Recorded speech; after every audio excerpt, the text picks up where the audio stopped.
예, 오늘도 뉴스탑10이 자랑하는 뉴스고수 네 분과 함께합니다.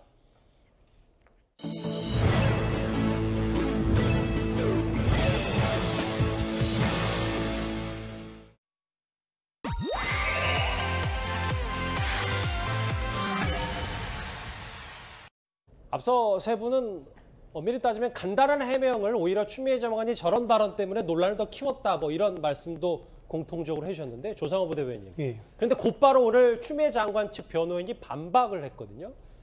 신원식 의원의 제보 내용 주장을 마치 추 장관이 직접 전화한 것 아니냐는 의혹을 부추기는 악의적 주장이다. 면책 특권에게 된 일방적 주장이며 비겁한 정치 공세이다. 그러니까 이 말은 네. 이 얘기는 변호인 측도 추 장관이 민원실에 전화한 적이 없다라는 걸 다시 주장한 겁니까? 그렇습니다. 그러니까 계속해서 일관되게 얘기하고 있지만 예. 지금 추 장관은 본인이 직접 전화한 사실이 없다는 것이고요. 그리고 신원식 의원도 저희 지금 표현이 참 애매하지 않습니까? 뭐 추미애 장관이 한 거로 보인다라고 얘기하는 것도 아니고 일단 여성분의 목소리였다고 한다. 그러니까 누구 말을 들었다는 거거든요. 예. 그러니까 본인이 직접 그 파일을 확인한 것도 아닌 것 같아요. 그러니까 누구의 말을 듣는 걸 전언하는 형식으로 저런 식으로 의혹 부풀리기만 하고 있다는 겁니다. 본인도 정확하게 사실이 확인이 안 된, 팩트 확인이 안 된 사실을 막 나열식으로 계속해서 의혹을 부풀리는데 쓰고 있기 때문에 이거는 굉장히 부적절한 행동이다. 저희가 이제 변호인은 그런 입장을 밝힌 것으로 보이고요. 네. 그러니까 이 사건은 지금 너무 사실 감정적으로 그러니까 과잉되어 있다 사건이. 왜냐하면 지금 뭐 물론 뭐 여당에서도 뭐 무슨 오늘도 뭐 쿠데타 발언도 나오고 과거에 뭐 소설 얘기도 나오고 막 이래서 뭐 그렇게 자극을 받고 자극을 하고 자극을 받은 측면도 있겠지만 네. 사실은 야당에서도 지나치게 이거 아니면 말고식으로 계속해서 던지고 뭐 이미 그 신원식 의원 같은 경우는 고발까지 당했지 않습니까? 예. 뭐냐면 부모님한테 뭐 마치 개별적으로 청탁이 들어와서 안 된다는 식으로 거절했다는 식으로 얘기한 것처럼 했지만 결과적으로 자신의 스스로 이제 얘기했던 부분도 바로잡았기 때문에 그 좀 정확하게 사실 확인을 하고 정확한 워딩으로 정확하게 의미 있는 얘기들만 의혹을 제기하더라도 좀 했으면 좋겠습니다. 고맙고요. 조상호 부대변인. 예. 잠시 중간 정리를 좀 해볼게요. 왜냐하면 추미애 장관도 어느덧 의혹의 약간씩은 중심에 온 것 같은 느낌도 있어서 그럼 과연 현직 법무부 장관이 직접 검찰 조사를 받을 것인지 아니면 서면 조사로 대체할 것인지 아니면 작년 조국 전 장관처럼 장관자리에서 물러난 다음에 한 달 뒤에 수사를 받을 것인지 이거 어떻게 전망할 수 있겠습니까? 기본적으로 검찰이라는 조직은 사실관계를 밝히는 것도 중요하지만 수사기관이거든요. 예. 그러니까 이제 죄의 유무를 밝히는 게 핵심입니다. 근데 이 사건에서 그러면 지금 현재 고소고발된 사건들을 보면 직권남용이나 김영란법 위반, 이른바 김영란법 위반이라고 하는 부정청탁금지법 위반인데 과연 그 해당 사항이 있느냐가 이제 문제가 되겠죠. 그러면 이제 직권남용 부분은 이게 이 당대표의 직권이 아니거든요. 물론 부적절하고 굉장히 만약에 그게 제기된 의혹이 사실이라면 굉장히 부적절하고 비난받을 수도 있겠지만 네. 이게 유죄로 어떻게 의율할 수 있는 부분이 아니라는 겁니다. 현재 우리 그 법 체계상. 그러면 이제 두 번째 남은 게 이제 부정청탁금지법 위반인데, 그러니까 이제 자대 배치나 이런 거에 좀 편의를 부당하게 법률을 위반해 가지고 그 요구했느냐, 뭐 이런 부분이지 않겠습니까? 네. 근데 지금 현재 이 국방부 민원실에 이거 일반 이제 그 이른바 콜센터에 전화한 거잖아요.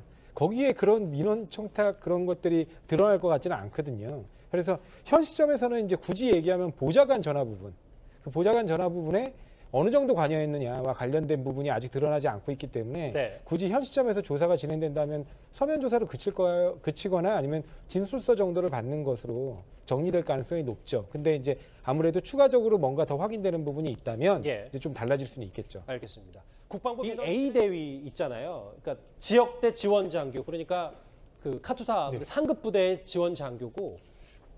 근데 이 부분도 이 A 대위가 특정이 됐다가 본인도 진술이 좀 오락가락해서 좀 그게 논란이 되고 있거든요.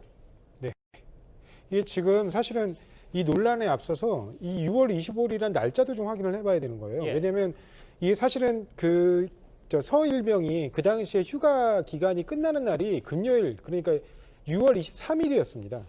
그러면 지금 6월 23일에는 원래 복귀를 해야 되는 거거든요. 예. 근데 6월 23일에도 문제가 안 되고 6월 24일에도 문제가 안 되고 6월 25일 이른바 당직사 지금 그 공익제보자라고 하는 당직사병이 문제를 얘기한 그 시점에 비로소 이제 이 미복귀가 문제가 됐다는 거거든요. 근데 지금 그 당시 같이 근무했던 이 팀이 뭐 알파 팀하고 베타 팀으로 나눠지는데 뭐 같이 알파 팀에서 같이 서울병과 근무했다고 하는 병사들 2명이나 벌써 라디오에서 인터뷰를 했거든요. 근데 그렇게 이틀 동안 병력 자원이 미복귀하고 있는데 확인이 안 되는 건 부대 특성상 불가능하다고 얘기하고 있어요. 근데 왜 25일 문제가 됐겠습니까? 그래서 그런 상황을 유추해 보건데 이미 휴가 처리가 구두로 다 지시되고 정리가 됐는데 서류 정리가 안 되고 있다가 만약에 이 서울병이 그 부분에 대해서 아직 서류로 확인된 바가 없으니까 미복귀인 줄 알고 연락을 했을 가능성은 있겠죠. 당직병이요? 예, 당직병이요. 당직병만 몰랐다라는 생각이신 거죠? 그렇죠. 예. 그러다가 이게 다 행정적인 서류 처리까지 완료가 됐으니 이제는 그러니까 휴가자료 처리해서 보고하면 된다. 이렇게 됐고 그 부분 관련해 가지고 예를 들면 그 선임병장의 경우에도 그런 이제 걱정이 드니까 그런 이제 연락을 했을 수 있고요. 거기에 대해서 서울병이 이거 아무 문제 없이 다 처리됐다고 하니까 걱정하지 마셔라. 왜냐면 이게 내부적인 처리 이미 6월 23일 날 다 승인 받고 끝난 사안이었는데 잠시만요. 뒤늦게 문제되는 걸 확인하고 그다음에 그렇게 정리한 거죠. 죄송한데 네. 근데 만약에 그 주장이 맞다면 서울병이 그걸 복귀하겠다라고 말할 필요가 없는 거 그 아니었어요? 복귀하겠다라는 말은 예. 당직사병 일방 주장이에요. 사실. 그거는 일방 주장이다. 일방 주장이잖아요. 지금 아무런 확인된 바가 없어요. 그걸 확인할 수 있는 객관적인 자료도 없고 그냥 본인이 그렇게 서울병한테 들었다고 기억한다는 거거든요. 예. 그러니까 그 부분은 지금 여러 면에서 실제 통화가 이루어졌는지 알겠습니다. 그리고 무슨 대화가 오갔는지는 서로 주장이 다르기 때문에 예. 그런 부분에 관해서는 팩트 확인이 안 되는 한 그냥 일방 주장에 불과한 거죠. 예. 다음 화면을 볼까요? 조상호 부대변인. 예. 최근에 뭐 박영진 의원도 오늘 한 인터뷰에서 얘기를 했고 이렇게 불법이냐 아니냐로 볼 일이 아니고 국민 감정 정서를 좀 찾아봐야 된다. 평범한 청년들이 갖는 허탈감도 죄송하다. 휴가 처리가 제대로 됐느냐 안 됐느냐로 시작된 문제가 통역병 자대 배치 빨리 있는 그대로 다 공개를 해야 된다. 조응치원의 얘기.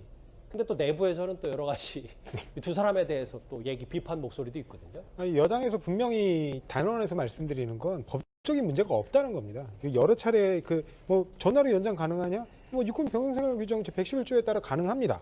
그리고 실제로 그럼 전화 연장한 사례가 있느냐? 심지어 카투사에서만 3,103, 그러니까 전체 연장한 사례가 전체 부대에는 3,137건이고 카투사에서도 35건이나 있습니다. 그러니까 다 이런 것들은 확인된 거예요.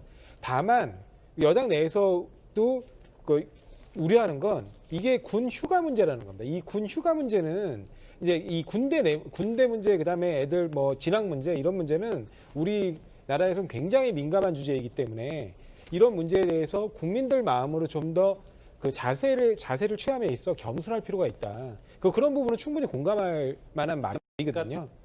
조상호 부대변인도 이제 뭐 쿠데타 예. 세력의 뭐 공작이라든지 혹은 네. 안중근 의사까지 거론한 거는 부적절했다고 안중근 의사 부분은 뭐 일부 표현은 부적절하게 느껴질 수 있겠지만, 그러니까 그러한 길을 걸어가려고 노력했다는 취지인 거지. 예. 그분과 같은 삶을 살았다거나 그분과 같은 정도의 뭐 행동이다 이렇게 한 취지로 얘기한 건 아닌 것 같고요. 예. 근데 이제 아까 말씀하신 것처럼 쿠데타 뭐 세력이라든가 아하. 아니면 뭐 예를 들면 소설 문제라든가 이런 거친 표현으로 접근을 하게 되면 국민들이 조금 어쨌든 감정적으로 허용될 수 있는 권리를 행사했어도 그 권리를 다 누리지 못한 사람들도 있거든요. 그러니까 그런 부분에 대한 좀 약간 아픈 마음이거나 좀 소외되는 마음 같은 거를 아울러 살필 필요가 있는데 그걸 너무 그냥 나는 잘못 하나도 없다 이렇게 가져가는 거는 좀 문제가 있을 수 있다. 국민은 조금 더 보듬을 필요가 있다 뭐 이런 그렇습니다. 말씀이시죠? 네. 알겠습니다.